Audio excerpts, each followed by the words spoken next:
here, and I will focus on my lecture, as you said, on a certain period, beginning of the 20th century until the launch of Italian fashion globally in the post-war. So I will. I'll see. I think I can read. I have enough light.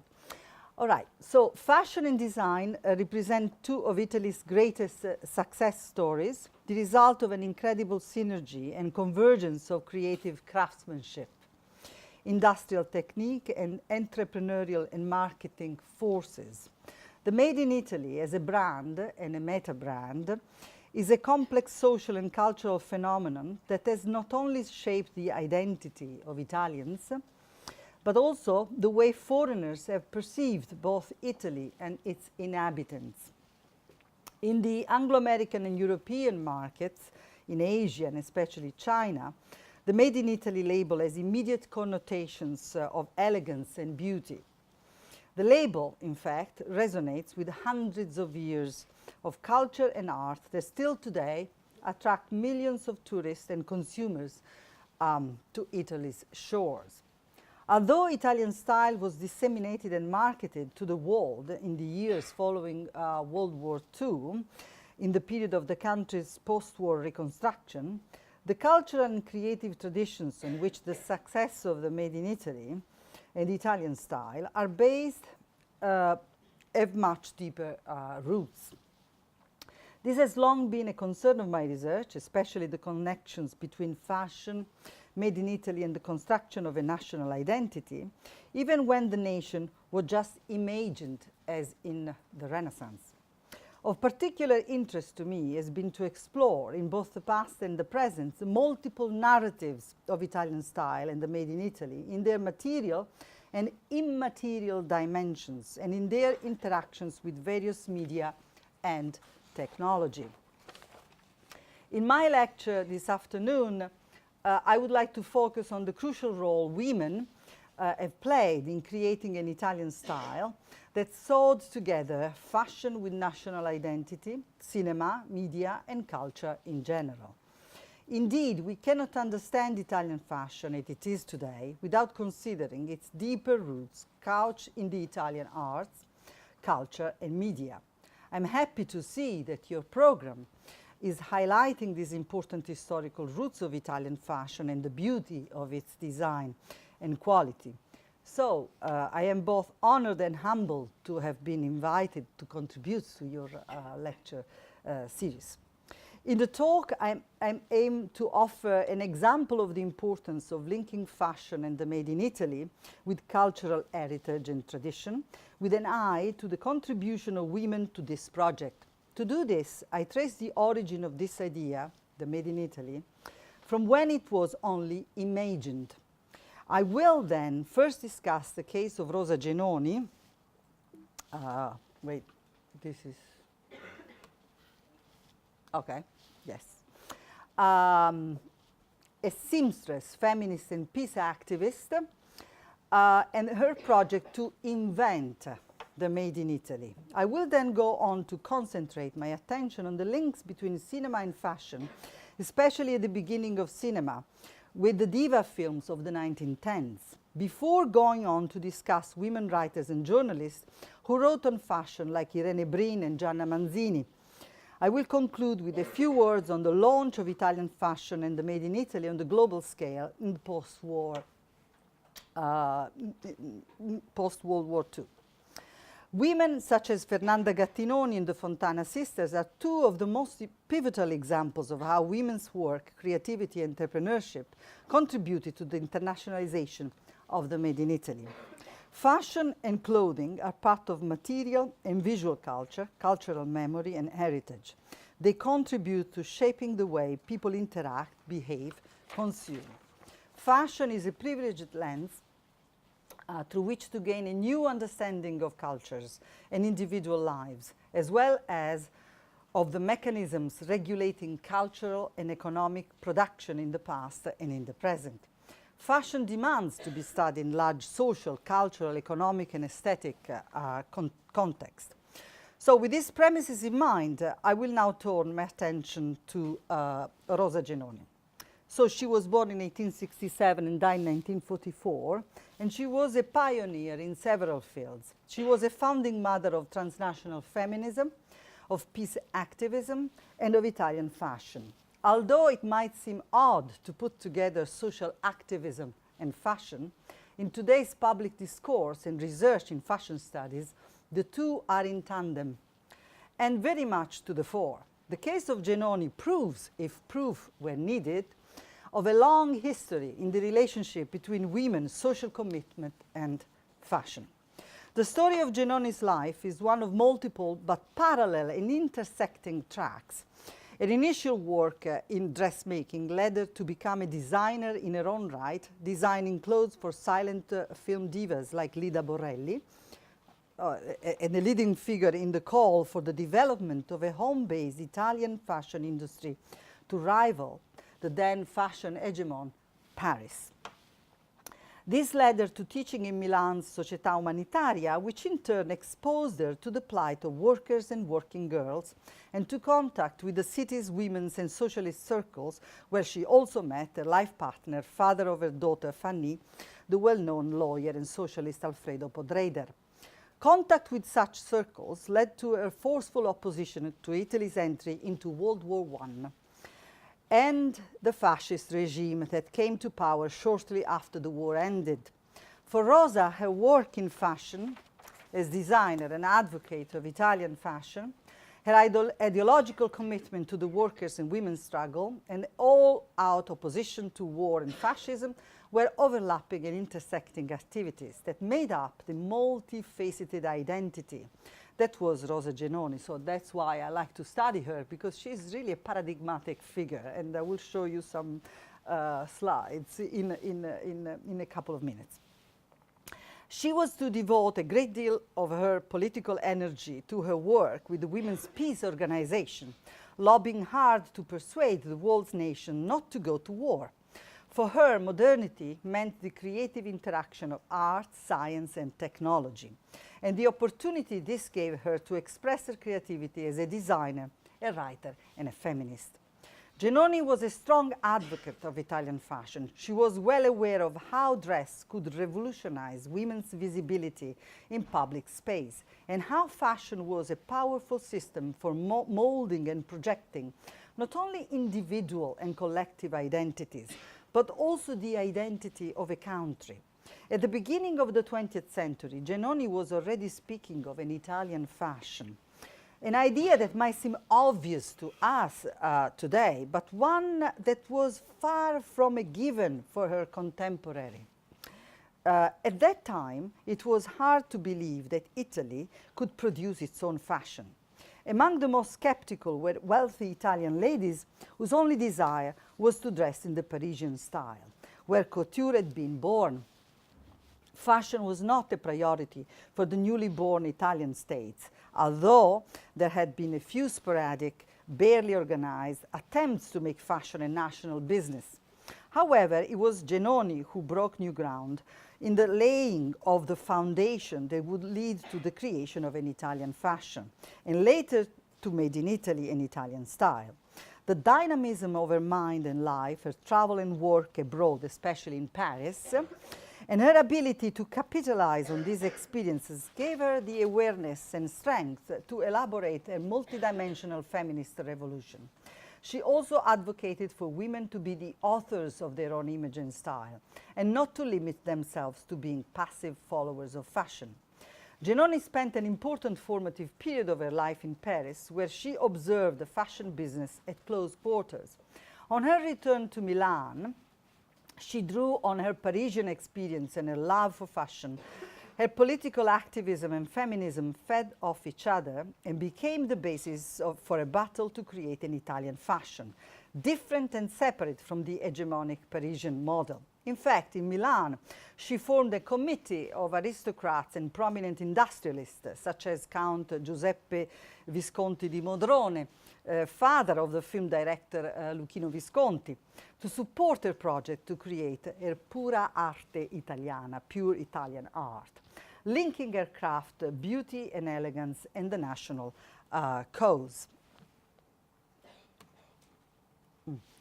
The year 1906 was important for Genoni. She participated with her own design at Milan's World Fair.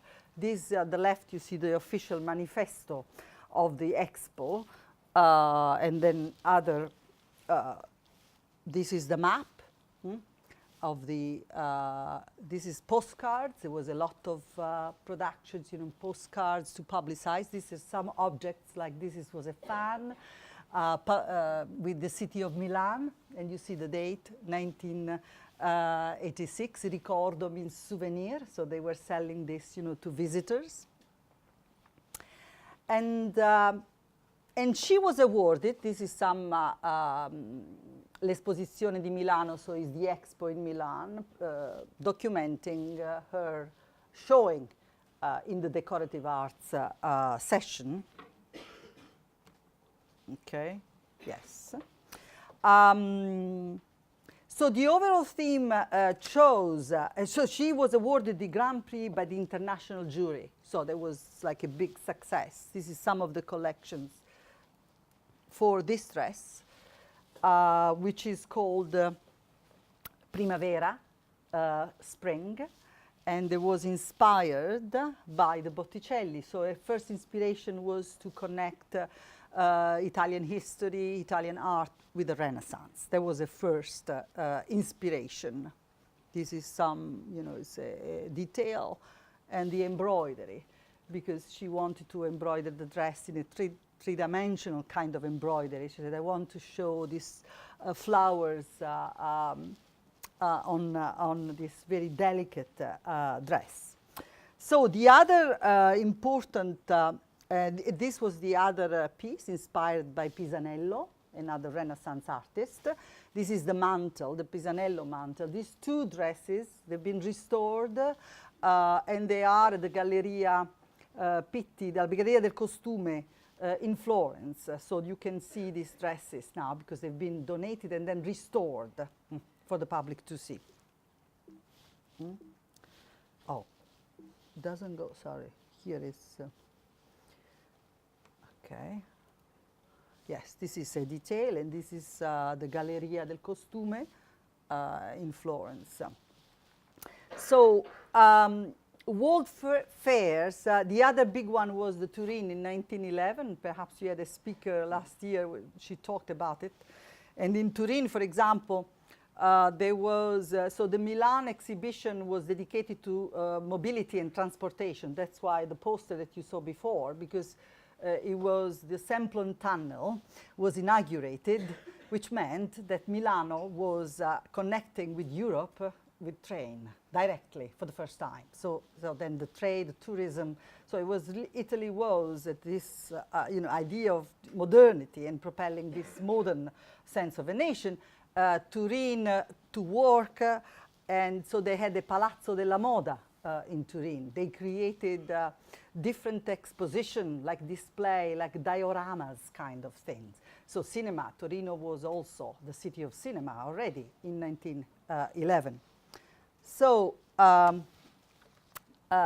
so the idea then with these exhibitions and so the role of fashion for people like Genoni was part of a cultural battle to decouple Italy from the image of backwardness and romantic nostalgia of primitivism, naturalism that many foreign visitors came home with.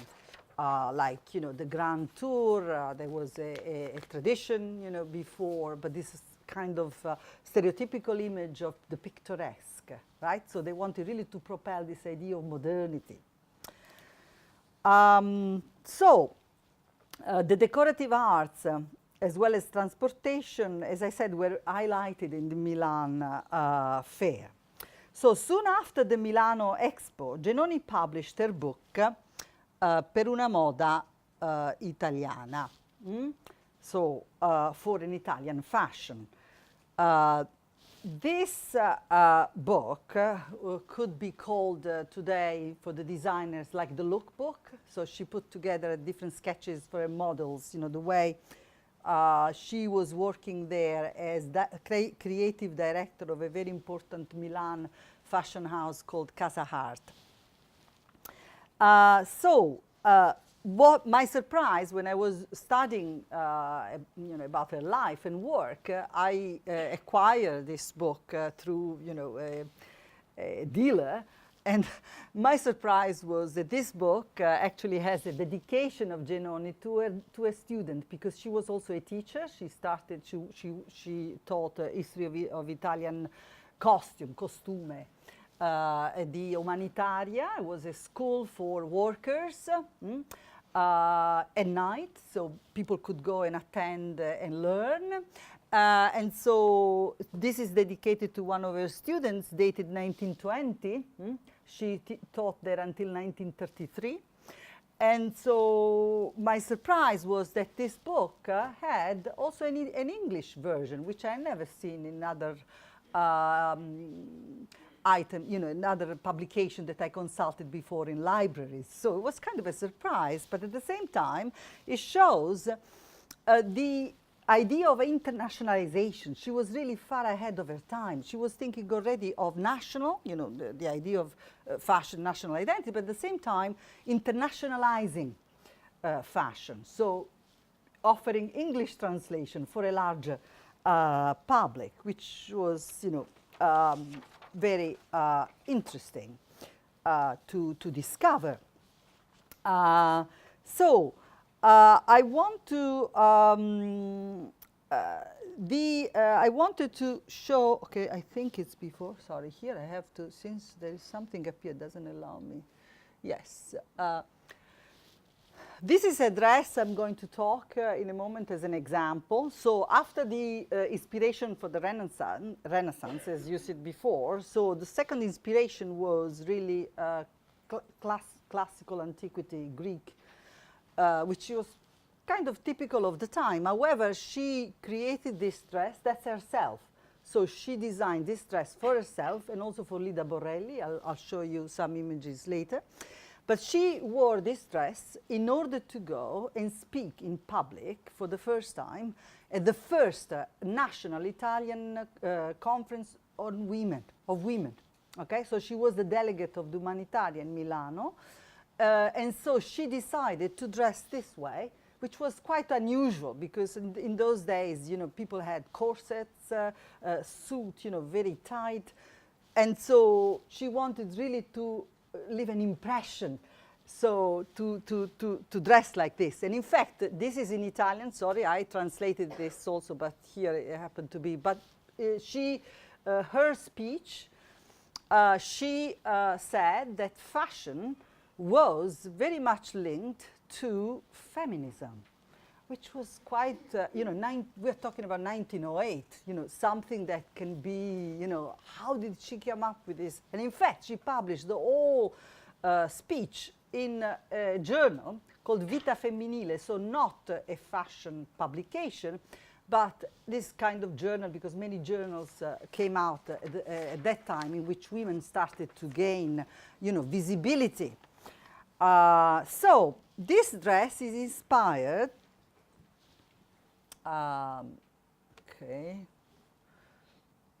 to this. This is the statuette, Tanagra.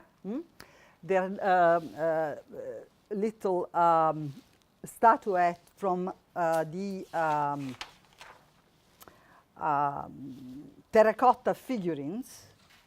On the left, you see at the Met, they have some examples of this, also other galleries in the US, a Yale gallery. And they were produced from the late 4th century BC in the Boeotian town of Tanagra. So that was the town. And so this is also the way she called it abito mantello. But to me, this is the Tanagra dress. It's really the dress inspired. So on the right, you see Lida Borrelli, who was a diva, a theater and then cinema, one of the first stars in Italian cinema, wearing the dress. You see another version, because what she did, she created different version of the same dress, the same design. So a dress down version, the black one you saw before, and the satin, you know, more elegant. But the modernity of this dress was the draping idea, so putting different pins, different accessories, and she also used the body of a diva to advertise that kind, which was again a very modern concept, like what we say today, you know, celebrity cultures. If we know that a star at the carpet, you know, Hollywood carpet is wearing Armani or, you know, or Tom Ford and so forth. So this is the first thing we read on Instagram, right? So it's really that communicate the power of a brand. So she was trying to brand Italian fashion and having, you know, celebrity to wear it. These were photographs, different poses of the same dress. Yes, again, this is from her book. You know, the book I mentioned to you, Per una moda italiana. So some of these pictures are exactly there. And here she pictures herself on the left and Borelli. And it's interesting how, you know, the dress is draped differently. So you can see the same design, but dress. These other versions. And so for the Fabric of Cultures project, as Luca was mentioning in the beginning, you can go into the website if you wish. So one of the projects that we did was to recreate the Tanagra dress. It doesn't exist, so only in photograph. This is a dress that's completely absent from any museum, to the best of my knowledge. And so a student of mine was also a professional pattern maker. She actually was able to work for months in order to think of the design, to create the pattern through the photograph, just the photo. We didn't have anything else. And so this is the dress, and Christina is there with longer hair. She's the one who created that dress. And this is a student, because also we created a video. If you wish to see it, maybe I can show you just the beginning, the way the dress moved, because that's how also we understood the idea of dynamism, how this dress was really conveying a new femininity, completely different from the corseted body. So that's why Lida Borelli also was famous in film as the one who did all these kind of movements. So she was the perfect model for this kind of dress. So this is one of our students at Queen's College, actually in the library. So this is the dress worn in one version. We have several photographs. This is another student wearing the dress. Oh, here, what do I do if I just want to show? And this, I just show you the beginning. I don't want to, because it's, so dress in motion, we call the video, because this idea is the movement. So it was a completely new concept that we wanted to explore, and how that was important to understand. So I just,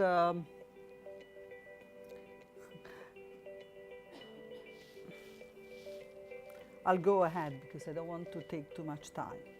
What I do, press twice? Okay. So here is Lida Borelli. Cinema then in divas, especially Borelli, must have had a profound impact on Genoni. And so she also had an incredible impact on Italian women. For example, they talk about a new language called Borellismo, or so meaning that women going to the movies were imitating, you know, the style, the seamstresses were kind of copying some of the dresses, but also the idea, the dramatic poses of the diva on screen. In fact, cinema was a powerful engine that propelled the spectacle of modernity. Movie theaters mushroomed in Italian cities. Writing under the pseudonym Gibbous, in an article she published in 1906, the journalist and writer Matilde Serao, I don't know if you heard of her name,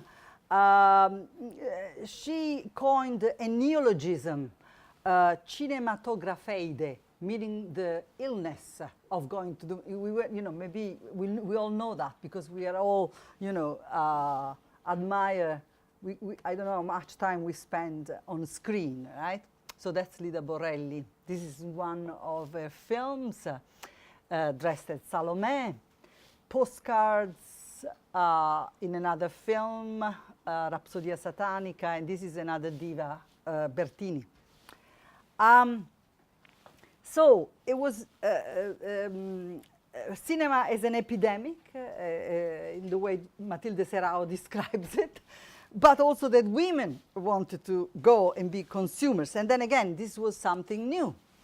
And so, for example, so despite the worries of Serao, Italians were eager consumers of movies. Women were among the most eager of these new consumers. And of course, after viewing a film, they remember Lida Borrelli's costumes. In the context of Italian culture, the divas were quite a unique phenomenon that was testament to the complexities and contradictions of the process of modernity. Divas brought with them a notion of a changing female subjectivity. And I would like to stress this because in Italy, in the 1910s, film was a big deal. Then, you know, it went down, Hollywood. But the divas of Italian cinema, they came before the glamour, you know, the Hollywood. So this is something that not many people, but it's important to know, okay? So in the off-screen world, we're fighting for the vote, women, and more humane working conditions. La Donna e la Cinematografia, an article published in the magazine La Donna, The Woman, in 1916, begins by describing the excitement of the young women working in a milliner's shop when one of the divas they have seen at the movies, but in the flesh, in there and now, I mean in the store, is trying on several hats in the midst of a shopping spree. And I want to read just a brief quotation from this article. And it says, the Bellissima, breezing through the store, was trying one on hundreds of little hats, one after the other. This no, this yes, one after the other. As the parade progressed, the purchases were being piled up on a table. The milliner was happy. The customers were amazed. The young women working in the atelier, who were peeping from behind all the doors and curtains, their eyes wide open and having a great time. The frail diva, in her fast automobile coupe, was already going somewhere else to do more shopping. Outside the atelier's door, facing the street, curious and envious eyes of young women were following her, their eyes shining with thousands and thousands of envious desires. One of the apprentices ran towards her car, and when she reached it, she threw a small bouquet of flowers to the diva, an homage that was much more eloquent and sincere than those of the aristocratic admirers. So the women admirers were even more sincere than the men admirers. And the article gives us both a depiction and a reflection of the impact of cinema on the working class women who admired the diva and fantasized about her. The fantasy induced by the glamour world lived in by the actress is accompanied by the apprehension that the new role of women working in the nascent film industry has given them the chance to be paid astronomical salaries. In fact, the article mentions that Francesca Bertini, she was from humble origin, didn't know the parents, and became a diva. She actually married the brother of Cartier, you know, the jeweler, the famous jewelry in France, in Paris. So, they gained a lot of money and received a salary in those days from 2,500 lire, and was going to increase during the war of 10,000 lire. So it was a lot of money for women to gain, you know, all that salary and to negotiate with the film industry. So I want to, yes, so in the book that Luca mentioned, Italian film, Italian style, so I analyze it in all these films in the beginning of the book, you know, of the diva films, and just to see the interconnections of costume parade, and how, you know, to kind of sell and advertising beauty, models of femininity. But at the time, Italian fashion was just starting to get, you know, as we said in the case of Genoni. So we see also a clear link between fashion, as I said, film and modernity, but also a first glimpse of the relationship between fashion and nation. As powerful symbolic machines and industry, fashion and cinema have a history that runs parallel with narratives of national identity. The body of the diva became the crossroads of a new female spectacle, a new woman produced by cinema and who bore the imprint of ideas and ideals about nation and nationalism and, of course, fashion. So after Genoni, the cause of Italian fashion was taken up by the fascist regime.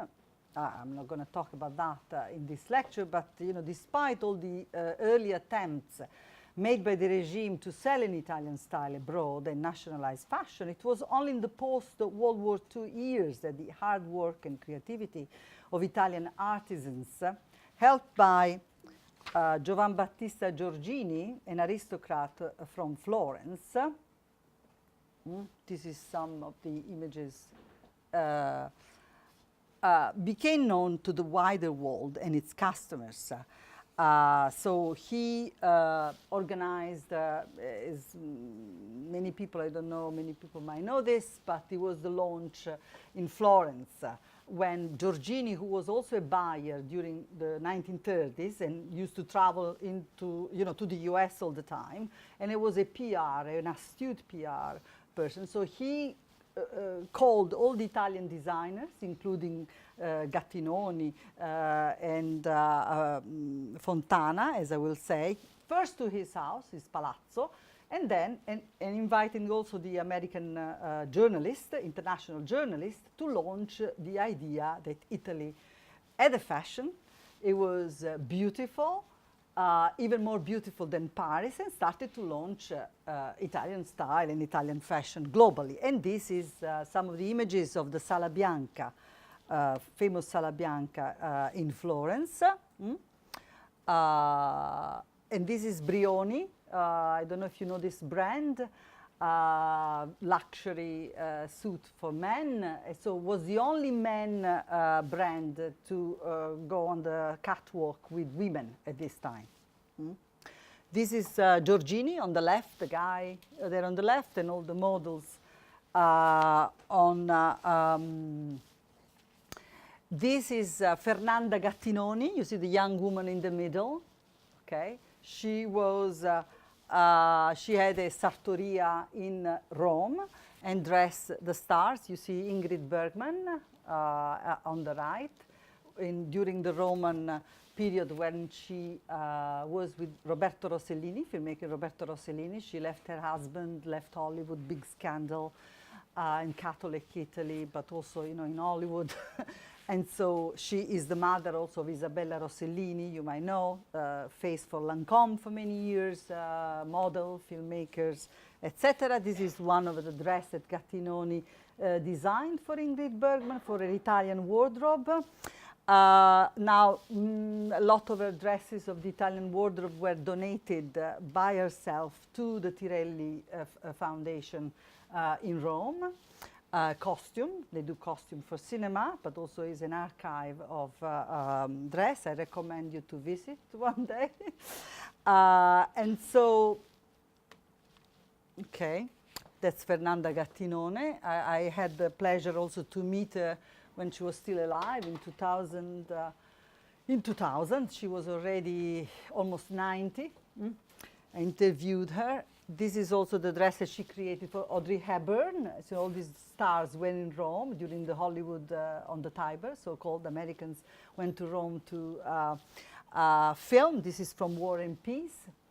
And she created also Gattinoni, the style, the empire style of dress, also for fashion, not just for costume in cinema. So then you see a sort of a hybridization of costume, cinema, and also hybridization of culture, in the sense that the American were in Rome, Italian went to America, like, for example, these are some of the images of Ingrid Bergman in Rome. This is, of course, have you ever seen the film A Roman Holiday? 1953. So this was the first film, American film, completely done in Rome, on location. And this is the film that launched Audrey Hepburn, because she was very young, with Gregory Peck, who was already, a very important actor, and the Vespa, of course. Since we have Luca, who is keen of objects, Vespa is an iconic object of Italian mobility and modernity. And so these are some images also of the Roman holiday. Films came to appear during this time in the post-war. This is called Le Ragazze di Piazza di Spagna, the girls from Piazza di Spagna. This is Piazza di Spagna in Rome, because the Fontana sister also had an atelier, now is a foundation. People can go and visit. I also, met when I did my book in 2000 with Nicole Fontana. She died at 101 years old. So, and these, they were making films also, it's interesting, in Italy in the post-war, set in a fashion salon, or set with fashion show within cinema.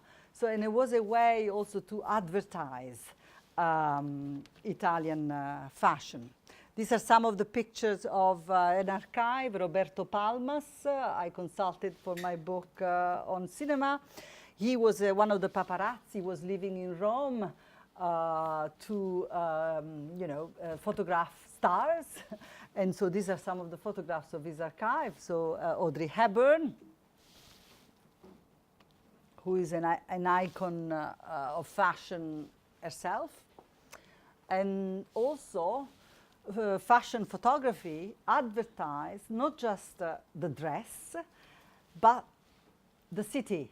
So the monument, in this case, the Colosseum, so to make it recognizable as Italian. This is a Fontana, also Fontana's dress. For men, tailoring, that was very important. This is Brioni, and this is an American actress, Claire Gable.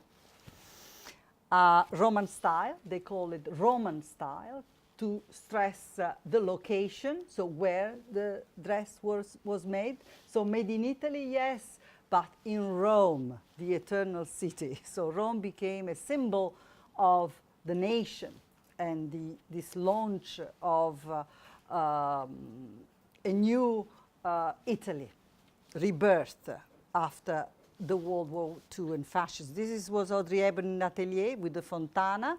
And this is the wedding, as we know today, for example, Givenchy. Big thing after Meghan Markle decided to buy a wedding dress, right? So, so still, these things matter in the way, a cachet, a brand. This is Fontana's sister. They made the dress for Linda Christian, who married, this was 1949, who married Tyrone Power, who was a very important, on the right, star at that time, Hollywood star. This is the wedding, Catholic rite in Santa Romana, and a media event. So then you understand this was also the first kind of manifestation. So what later became, in the Dolce Vita by Fellini, right? You see the paparazzi and all that. But this is already, you have a sense, of the photographs and the Nicole Fontana on the left and Eva Gardner, who became a testimonial of Fontana. This is the Pretino dress. I think it was shown also the exhibition at the Met last spring for the Catholic imagination. This dress also inspired Fellini, Federico Fellini, in the film La Dolce Vita, but it was first made by the Fontana for Ava Gardner, Lucia Bosè. Just an image of the Dolce Vita. These are the Italian stars, Sophia Loren, with Schubert, who was an Italian also fashion house in Rome. Gina Lollobrigida, the Maggiorate,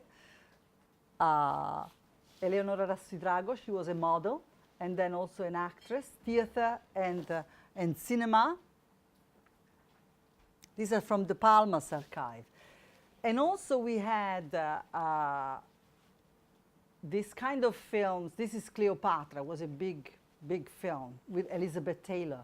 In fact, it was during the filming of Cleopatra that Richard Burton gave her, they got engaged, he gave her this fantastic jewelry from Bulgari. And this is her again. And I'm trying to, so I would like to conclude now in order to offer, some time if somebody wants to. So,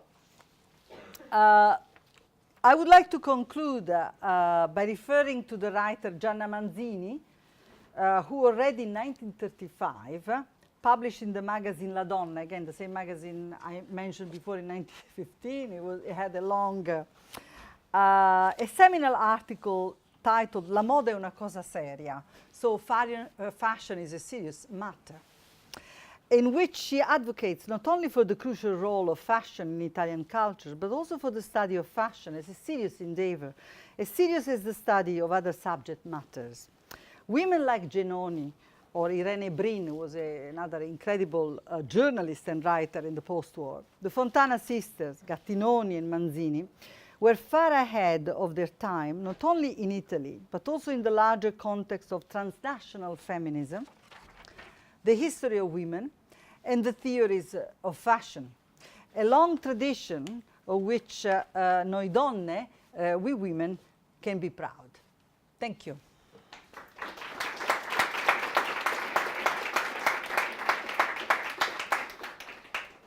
Thank you very much. Yes.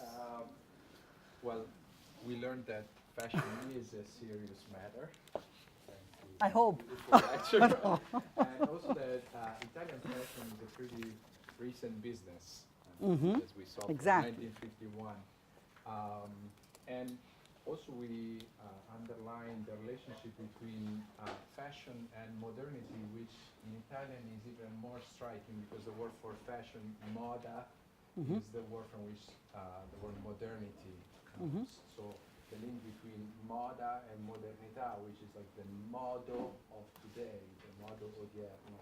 So in this sense, I would open up the space for any questions that you might have, but I really want to underpin some of the core points that were in tonight's lecture that I want you to remember. So is there any, we have some time for questions. Start if no one's- So you, thank you very much. That was really interesting. I love the pictures. You talked a bit about the link between Giannoni's activism and her design, and you touched a little bit on, the connection she saw between feminism and fashion. But you also talked about other causes she was involved in. She was an anti-war activist. Yeah. She was anti-fascist. I think you mentioned at some point she was involved with socialism. Yeah. And I was wondering if those are things that she also saw as being complementary to her role as a fashion designer, or if those were just other things she happened to be involved in that she didn't necessarily draw a connection between those things in her work. Thank you. Okay, a little bit of contextualization, because in the beginning of the 20th century and in the late 19th century, the process of Italy's modernization and factories the textile industry was one of the pivotal industries. Then it happened to be that in this industry, most of the time, women work. And women, women, kids, and they were not treated as we know, so they died, so there was a lot of, and this is a transnational thing, this was not just Italy, because it happened similarly in the United States or in other countries. So Genoni was from very modest origin. She went to Milan at 10 years old. She went to work as the piccinine, that they were called the bambine, the little kids, who helped to work with the seamstress in the seamstress shop. So she kind of started, you know, from the very bottom, kind of, and she went to school. She wanted to learn because she was a very brilliant mind. At the same time, there was all this movement of feminism. It's called the first wave of feminism, historical feminism, because you know there are different waves, different stages, and sometimes nowadays people don't think of that historical feminism, because they were the suffragists, the women who fought for the vote. Okay, and this was a transnational movement, and they were unionists.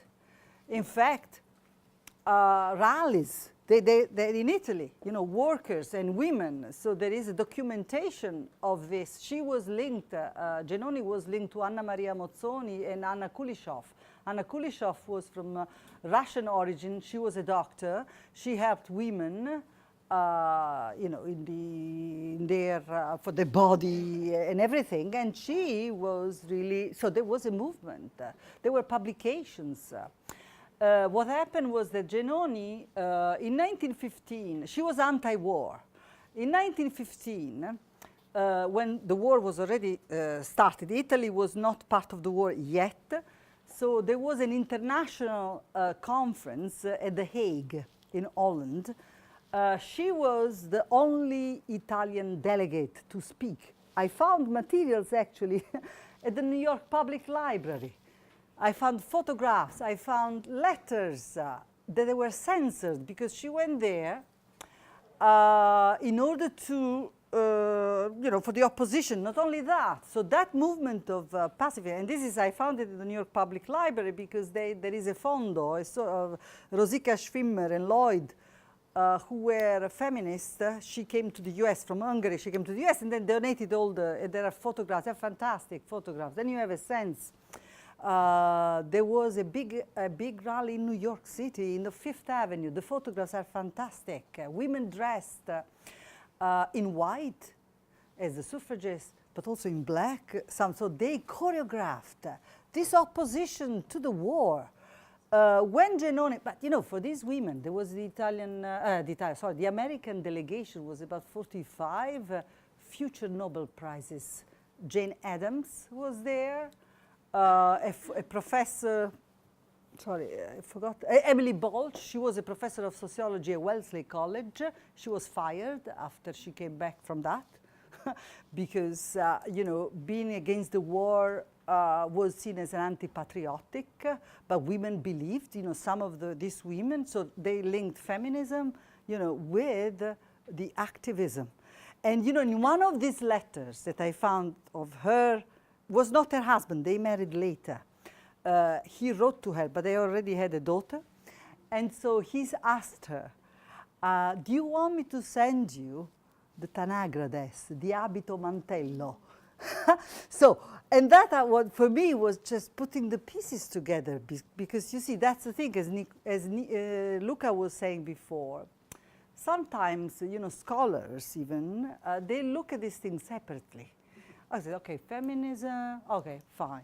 Then unionism, pacifism, fashion, no? But then you realize how important is this link? Because some of these women, they were, you know, they work in this field. There was an industry. So it was not just, for me, also Genoni, it was so much far ahead of her time. but also in line with transnational feminism. Because, you know, when you think of Italy, there is, well, Italy then, but Italy, you know, then when you go and study, you see that there are all these incredible examples in which, you know, Italy was a pair with other kind of movements that were transnational, you know. Of course, they lost because the war, you know, of course, and fascism. You know, I found materials in the Casellario Politico because they were people who were not for the war. You know, they were kind of the police, you know, checked. And this was already during the Italy's unified Italy, even before, not just with fascism. So they already created certain files for people who were not completely, you know, right. So this is so it has to be understood also in the context that for her, for example, teaching was important. So she was a journalist, so she started to write, and then teaching, because in Italy the school of fashion didn't exist. You know, for us, is that true? Because Paris was already in place, because they had the Chambre syndicale de la couture, they had already in place the institutions. But Italy didn't have any institutions, but they had incredible artisans. People who were good, as we know, the tradition, this is a tradition come from the botteghe medievali, from the Middle Ages, Renaissance, and so forth, right? So they had all these good people, they were not organized. They didn't believe in themselves. They didn't think that they were able to project this kind of beauty. And so that's why the things are interconnected. And we have to see interconnected, because otherwise we miss, you know, an important... Absolutely, that's really interesting. I didn't realize that she had been involved with, you know, union-based organizing, and it's really, it's very interesting to see her place fashion as this connection between, you know, the feminism of the more like intellectual class and the feminism of class-based. Yeah, workers, yeah. But for example, in some of her articles, because also she was an eager reader, and she knew, for example, in some articles, some of them have been digitized in the Archivi della Moda del Novecento. I don't know, I can, you know, then students who read Italian can find some of these articles. She goes, for example, in looking into the Renaissance, like Cesare Vecellio, costume books, which was an amazing, or icons of the Renaissance, like Isabella d'Este. She talks about it, says, no, we have to take these examples because we have a tradition that goes back, and we have, but she did it not in a nostalgic, you see what I'm saying? With a modern twist. He said, okay, this is tradition, this is our awareness of who we are. So that's why the link with national identity or identity, subjectivity is so important. But for me, I understood that more when I engaged with my students with this project of reproducing this dress. Because to me, I was reading, I said, okay, you know, the Primavera dress, fine, I understand, you know. But to me, that dress intrigued me because just the design was so interesting, so modern. And then we realized that, and that's why fashion is so difficult, because it's an intimate, you know, it's really on your body, but the way you feel and you perceive, you know. But on the other hand, is a public image, you know, you project, that's kind of, but the time we understood, we almost touched the concept, the abstract concept of it, in making actually the dress and make it move. Then we said, oh, okay, let's do a video, because then we can really see, because if you see a dress on a mannequin, oh, I understand, yes, fine, you see the drape, but how does it move on a body?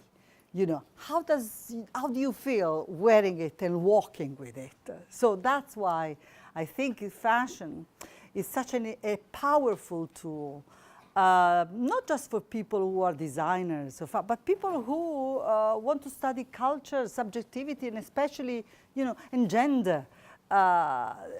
Not just femininity, masculinity, or any kind of gender. So it's very important and not to be underestimated as a tool of research.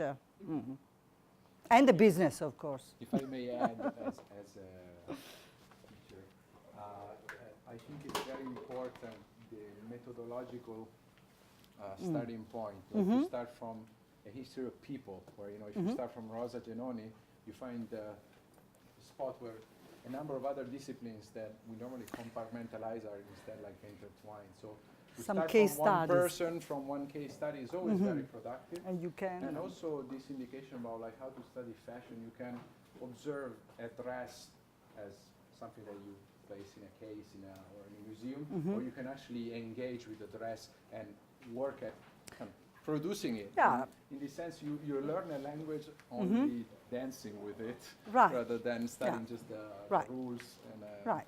So, Yeah. are there any other questions, or if you? Go ahead. I have to ask about the Cardinale dress by the Oh, yeah. Sorelle Fontana. Ah, yes. The Pretino, yes. I wanted to, because that dress to me seems to highlight, well, I wanted to ask you about it, if you could speak more about the Catholic Church's reaction to Yeah. this movement, because this dress seems to me to be very provocative. Of course, yes. And I just was wondering, with Yeah. the... That's why Fellini liked it. Yeah, exactly. So, but in terms of the women designers and their feminism and the rise of this kind of sense of the women's movement through fashion, Yeah. what role does that dress and that provocation have in this? Well, I think, first of all, here we see a sort of a, Italian institution, right? The Catholic Church, Rome, right? All those kind of quintessential. And also, this is a dress. Well, there are a lot of, let's say, kind of rhizomatic meanings here. Because, what this dress shows, first is also that people in the church, like priests or nuns, there is a sort of fashion within their dress. And indeed it is, because in fact, there are even today companies in Italy. I visited one near Bologna, that they are specialized in embroidery, very, very couture, the couturier, but also the church. They serve the church, right? The popes. So this idea, in fact, some of these ideas were contained in the exhibition at the Met. I mean, the idea that you see like costume as something that doesn't change and fashion changes. Well, also this sort of concept needs to be revisited a little bit, okay? Because in fact you see, first of all, that although there is this sacred dress, is not so sacred or not completely sacred. There is some fashion, a certain image appeal. Okay, so this is also a man, it's a priest, right? So then it is worn by a very, Eva Gardner was a precocious, she was a sexy actress. She was not so skinny like Audrey Hepburn. Completely different type of femininity. And that's why, for example, also, I think Fellini put it even more so on the body of Anita Ekberg in La Dolce Vita. I don't know if you, right, kind of revisiting. So I think fashion also is a playful platform to experiment, with any kind of image, costume, tradition, rituals. So here it's also the manifestation of a certain, if you leave the, the cross, for example, Madonna is used as a, no, remember that? In the beginning, the 80s, all that kind of Catholic accessories. And you see this as a necklace, right? Okay, but if you eliminate, the necklace and the hat also is a typical, now they don't wear it anymore, the way it is, the priest. But if you eliminate those, so then it becomes like a shirt dress, very simple and very classic. So it's playing. I think it's also playing with imagination, with different domains, the sacred, the profane, which is very typical of fashion, always done. For example, when I studied also the Renaissance, the veil, for example. The veil in the Renaissance, I mean, women were always covered in public, but then at some point there was this kind of habit, change it, you know.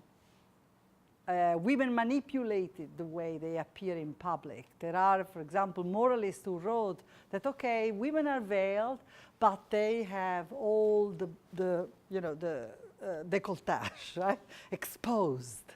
So there is always a play, I think, from the point of view of the person who designs. The wearer is important, the way, you know, somebody appropriates, you know, a design and make it his or her own. And then this has become kind of a staple, you know, that even today, the Met, they had it among, you know, one of the example of this kind of, because, you know, the Met, I don't know if you visited the exhibition, they had a lot of, of course, Alexander McQueen, you know, more contemporary designers, but we are talking about here in the 1950s.